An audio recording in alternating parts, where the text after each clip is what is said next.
Fala galera, bom dia, boa tarde, boa noite, boa madrugada. Meu nome é Sidney Martins, professor de língua portuguesa aqui do LAC Concursos, o maior site de videoaulas do Brasil, quiçá das Américas. Então vamos parar de enrolação e vamos direto ao ponto. Hoje a gente vai estudar vozes verbais, assunto demasiadamente cobrado nas provas de concurso público de esfera geral.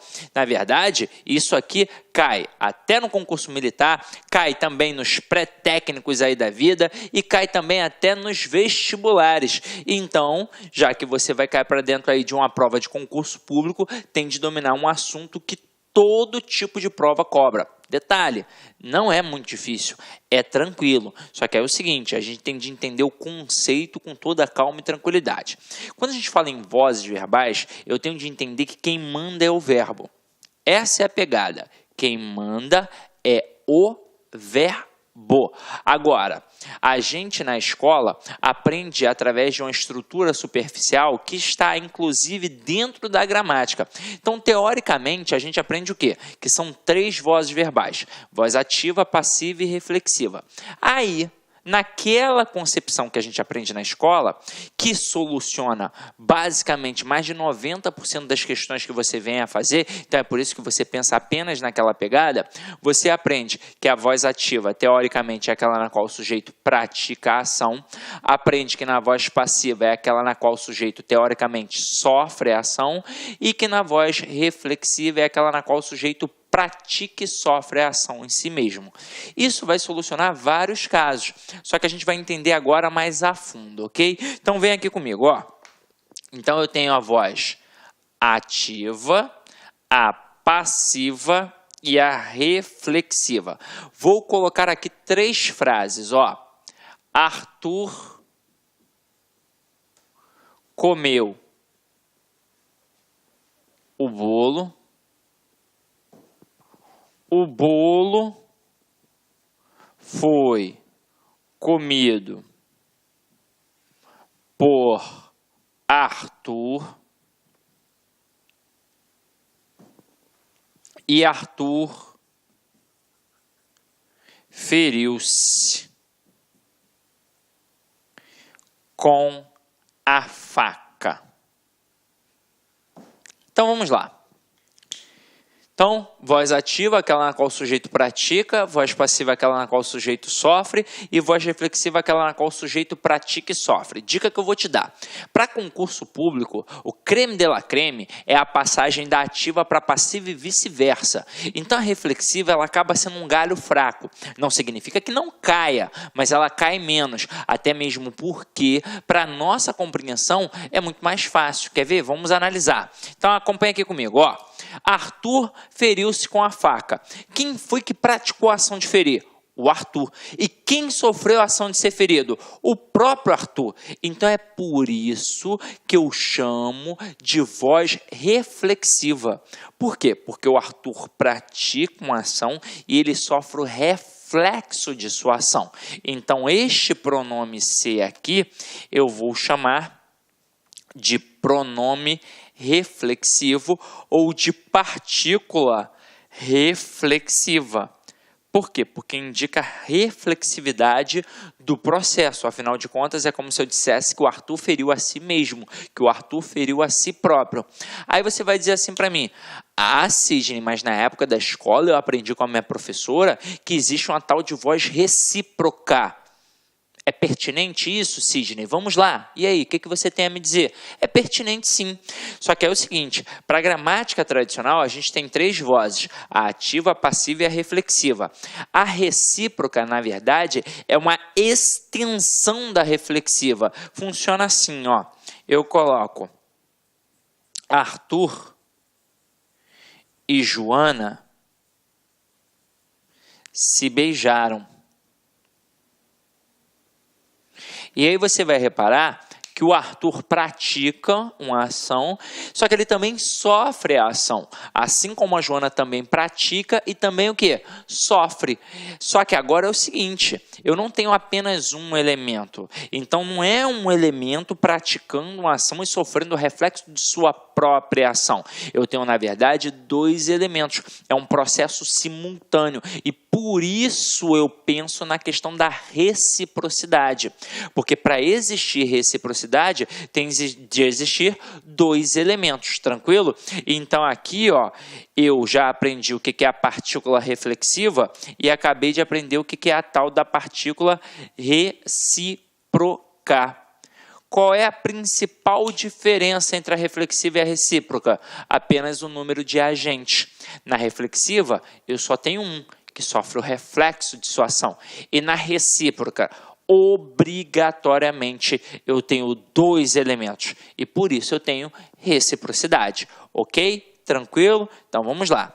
Agora, eu vou apagar essa parte aqui de baixo, que você já anotou espertamente, sabiamente. E a gente vai cair para dentro das outras duas sentenças que a gente tem aqui agora, ó. A gente vai aprender a passar da ativa para a passiva. E aí eu pergunto a você que está em casa, o que eu preciso fazer para transformar um cara que é ativo em passivo? Aí você deve estar pensando sacanagem, mas é mais ou menos isso mesmo. Eu vou dar uma cruzada nele, ó. É isso aqui que eu vou fazer, ó. Só que é o seguinte, vamos analisar etapa por etapa. Quando eu digo Arthur comeu o bolo, quem praticou a ação de comer? Arthur. E quem sofreu a ação de ser comido? O bolo. Então, eu tenho um verbo, que é o verbo comer, um sujeito, que é Arthur, e um objeto, que é o bolo. Detalhe, eu aqui tenho um verbo transitivo direto. Verbo transitivo direto é aquele que pede o complemento sem a preposição. Ou seja, aquele que pede um objeto direto. E aí a gente entende que para cada ação que a gente pratica, sempre haverá alguém que vai sofrer ou ser alvo da ação. Quem sofre é alvo da ação funciona como objeto. Mas aí pensa comigo, quem é que sofre? É o objeto direto. Então, a gente sempre, para fazer questão de vozes verbais, vai pensar num verbo que seja transitivo direto. Por quê? Porque só dá para passar da ativa para a passiva quando eu tenho um verbo transitivo direto, ou então, quando eu tenho um verbo transitivo direto e indireto, e isso por causa do direto. Daqui a pouco eu vou mostrar para vocês. Por quê? Porque o cara que está sofrendo a ação na ativa é o que vai passar a sofrer na ação na passiva e vai ser chamado de sujeito. Eu não tenho como fazer isso com um objeto indireto, por exemplo. Por quê? Porque eu não posso ter um núcleo de sujeito preposicionado. Já que o objeto indireto tem preposição, como é que ele vai vir para a voz passiva com aquela preposição sendo um sujeito? É impossível, tranquilo? Então vamos lá. Eu tenho aqui Arthur, que é o sujeito, o verbo, que é transitivo direto, e o bolo, que é um objeto direto. Então, vamos lá, vamos analisar etapa por etapa. O Arthur, ele pratica a ação na ativa. Ele vai continuar praticando a ação na passiva. Só que a gente agora vai mudar a função sintática, porque na ativa quem pratica é o sujeito. E na passiva quem pratica é o agente da passiva. Agora, e o bolo ali? Ele está sofrendo a ação na ativa. Quando passar para a passiva, ele vai continuar sofrendo a ação. Eu só vou mudar o quê? Eu vou mudar a função sintática, porque na ativa quem sofre é o objeto direto. E na passiva quem sofre é o sujeito. Ok? Agora, vou lançar um desafio para você que está em casa. Coloca assim, ó, Arthur levou um choque. Aí eu te pergunto, voz ativa ou voz passiva? Aí muito aluno vai pensar assim, ué, o Arthur sofreu, então a voz é passiva. E aí lembra que eu te disse no início da aula que aquela explicação da gramática, aquela explicação lá na escola era superficial? Atendia a vários aspectos. Você iria solucionar mais de 90% das questões, mas não é a realidade. Porque é o seguinte, quando eu penso em estrutura verbal, quem sempre vai mandar é o verbo. É o verbo. É o verbo que manda nas vozes verbais, na conjugação verbal, na correlação verbal, na regência verbal. Falou de verbo, quem manda é o verbo. E pronto, acabou. Não é, é o agente, é o cara que sofre, é o cara que pratica. Não é isso, é o verbo que define. E aí acompanha aqui comigo, ó. Tá vendo que verbo eu tenho aqui? Um verbo sozinho, individualizado. E agora eu quero que você entenda o seguinte. Quando isso foi criado na gramática, a nossa sociedade era extremamente machista. Eu não estou de sacanagem não, estou falando sério mesmo. Era extremamente machista. Então essa brincadeira que as pessoas fazem no dia a dia, fulano é ativo, fulano é passivo, é para zoar mesmo, cunho sexual. Então, isso tudo surgiu dentro da gramática. Com certeza o Celso Cunha e o Bechara ficavam zoando um ao outro. Hoje em dia é claro que o Bechara não vai fazer isso, porque ele já tem mais de 87 anos, seria ridículo. Mas quando ele tinha a minha idade, com certeza ele ficava zoando o Celso Cunha com isso. E aí eu quero que vocês entendam de onde surgiu a brincadeira. Primeiro surgiu dentro da língua portuguesa, para depois vir para o nosso mundo cotidiano. Surgiu aqui, ó. Como é que está o verbo? Está sozinho. Ou seja, ele é machista, é um verbo que é macho. E se é macho, não pede ajuda de ninguém. Quer ver? Como é que está o verbo aqui? Ele é macho, não pede ajuda de ninguém. Como é que é o verbo da voz passiva? Ele é uma locução verbal. O que é uma locução verbal? É um verbo principal, mais um verbo auxiliar, onde atrás dele dando suporte. E é daí que vem a sacanagem, a brincadeira. E eu estou falando sério, não estou brincando não. Estou falando muito sério. Pode parecer sacanagem. Sidney está inventando isso. Não, não estou inventando. Então aqui, ó, como o verbo está sozinho, ele é macho. Quando tem a locução verbal, um atrás do outro, é passivo. E aí, só para citar como exemplo, eu falei essa concepção do machista que não pede ajuda de ninguém, eu vou até provar. Por exemplo, você, mulher que está em casa, que namora ou que é casada, pensa só. Alguma vez você já se perdeu com seu marido ou seu namorado no meio da rua? Estou falando sexualmente não, tá? Pelo amor de Deus. Se perdeu mesmo, não estava encontrando um local. Eu tenho certeza absoluta, mas absoluta, que o seu marido, seu namorado, seu noivo, seja quem for, ele não pediu a informação. E aí você, agora eu vou pedir desculpa aos homens, eu vou ensinar a mulherada a dominar o homem na palma da mão. Você estragou tudo, porque você começou a brigar com seu marido, seu namorado, com seu noivo, se bobear, desceu do carro e foi pedir informação. E aí estragou, tiveram uma noite de brigas. O que você deveria ter feito? Você deveria falar assim, amor, eu confio em você. E aí na hora que ele achasse o local, você deveria falar assim, amor, realmente você é o meu herói. Eu não estou de sacanagem, é porque a gente, o homem, ele é criado para ser macho alfa. A sociedade é machista, não adianta. Ele foi criado para ser macho alfa. Então ele quer mostrar para você que ele é um macho alfa. Se você estragar isso, vai acabar tendo uma briga. E eu quero que você entenda que ele só tem esse posicionamento quando ele está com você. Porque se ele estivesse sozinho, ele já teria procurado, por exemplo, uma banca de jornal. Lá em casa, por exemplo, você está uma situação. Eu não dirijo muito bem, eu admito, sou ruim de roda. Quem dirige lá em casa é minha mulher, minha esposa. Aí uma vez, já tem um tempasso, ela foi fazer uma prova lá na UF. E eu fui com ela, né? Aí eu falei assim, aí quando nós chegamos, não tinha mais local para estacionar dentro da faculdade. Eu falei, amor, vai lá fazer sua prova e eu vou estacionar aqui para você em algum local. Ela, pô, tem certeza? Porque eu sou ruim de roda mesmo. Eu falei, tem, amor, vai lá, tranquilo. Aí nisso, eu já com mania, né, virei o volante junto com a seta e nisso passou um carro já me xingando.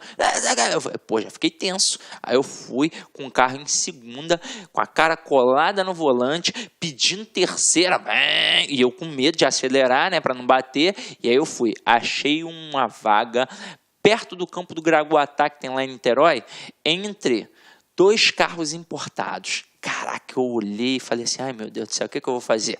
Se eu tivesse com a minha mulher, sou macho alfa, eu teria estacionado ali, teria colocado o carro ali, mas nem batesse, se batesse eu pagava depois, mas como eu estava sozinho, o que eu fiz? Desci do carro, era perto do campinho de futebol, fui lá, cheguei para a rapaziada e falei, aí, com todo respeito na humildade, galera, alguém sabe estacionar? Aí o camarada, pô, eu sei. Eu falei, pô, quebra essa pro amigo, que aí eu pago uma cerveja pra rapaziada. Aí o cara foi lá, parecia o Ayrton Senna. Pegou o carro todo torto que tava, ele nem ajeitou. Do jeito que tava, ele foi lá e colocou, né? Colocou na vaga. Eu falei, caramba! Aí fiquei ali tomando, né? Na época, uma cervejinha. Hoje em dia nem bebo mais, mas fiquei tomando uma cervejinha com a rapaziada. Acabou o futebol, a galera foi embora. Quando a minha mulher chegou, ela olhou, ela falou, caramba, amor, você colocou o carro aí? Eu falei, sou foda. Mas a sorte foi que ela não pediu para tirar o carro. Porque se ela tivesse pedido, né? Aí eu ia ter que admitir tudo. Mas eu quero que vocês entendam isso. O homem, ele só tem essa postura quando ele está com vocês, porque ele quer mostrar que ele é o provedor. Então não estraga isso não, deixa só o homem pensar que manda. A gente sabe que quem manda são vocês. Agora, vem aqui comigo, ó. Para continuar. Vou fazer o cruzamento. Então, primeira coisa, primeira etapa, tem que ser um verbo transitivo direto para poder fazer a passagem. Tem que fazer o cruzamento. Tem que transformar um verbo numa locução verbal e não para por aí. Tenho que manter o mesmo tempo e o mesmo modo verbal. Por isso que é importante assistir a aula de tempos e modos verbais antes da aula de vozes verbais. Como assim, Sidney? Vamos lá. Quando eu digo Arthur comeu o bolo, é passado, presente ou futuro. É um passado. E aí pensa comigo, é um passado completamente realizado? É. Então, um pretérito perfeito, porque é um passado que já acabou. Então, aqui, ó, eu tenho um pretérito perfeito do indicativo. Na hora que eu passo para a voz passiva, eu também tenho que ter a estrutura no pretérito perfeito do indicativo. E como é que eu vou saber, Sidney? Vamos lá. Você vai saber através do verbo auxiliar. Quando você diz foi, é ou não é passado? É. E é ou não é um passado completamente realizado? Sim. Então, aqui você também tem no pretérito perfeito do indicativo. Sabe para quê? Para na hora que eu colocar ali, ó, Arthur comeu o bolo, aqui eu não colocar, por exemplo, o bolo é comido por Arthur. Ou então, vamos supor que ali em cima eu tivesse colocado no futuro. Arthur comerá o bolo. Como é que ficaria aqui? O bolo será comido por Arthur. Então é assim, galera. Verbo da ativa, individual, machista, né? Não pede ajuda de ninguém. Verbo da voz passiva, locução verbal, em que eu terei um verbo principal no particípio e um verbo auxiliar, que será um verbo ser, que vai seguir o mesmo tempo e o mesmo modo do verbo que está lá na voz ativa, ok? E agora, ó, para finalizar, tá vendo aqui o Arthur na voz ativa e o Arthur da voz passiva? Tem uma diferença básica entre eles. Na voz ativa, o sujeito, o núcleo do sujeito jamais terá preposição. E na voz passiva, ele sempre terá preposição. Quais são as preposições? São apenas duas. Ou é a preposição por, ou é a preposição de. Jamais poderá ser outra. Ah, Sidney, eu vi uma questão que o cara estava dizendo que era a preposição a e também era agente da passiva. Não, meu parceiro. É pegadinha, pode fugir. Para ser agente da passiva, só as preposições por ou a preposição de. Por exemplo, a terra era povoada de selvagens. Dá ou não dá para eu pegar esse de e colocar um por? A terra era povoada por selvagens. Olá, meus amigos, minhas amigas. Sou o professor Luiz Antônio de Carvalho e com muito prazer, muita satisfação, estou aqui para apresentar o nosso super projeto pedagógico para o concurso do Banco da Amazônia, BASA 2018. Nós do Lá Concursos, nós elaboramos um curso online top de linha, você pode ter certeza absoluta com esse nível de aula que você acabou de assistir. Essa videoaula é uma aula de divulgação do nosso curso do BASA. Nós temos aí muito mais videoaula, isso aí é apenas aí 30%, 40% aí, que 40%, 30% dessa videoaula é da videoaula completa. E temos outras videoaulas que não estão disponíveis também no YouTube a título de demonstração.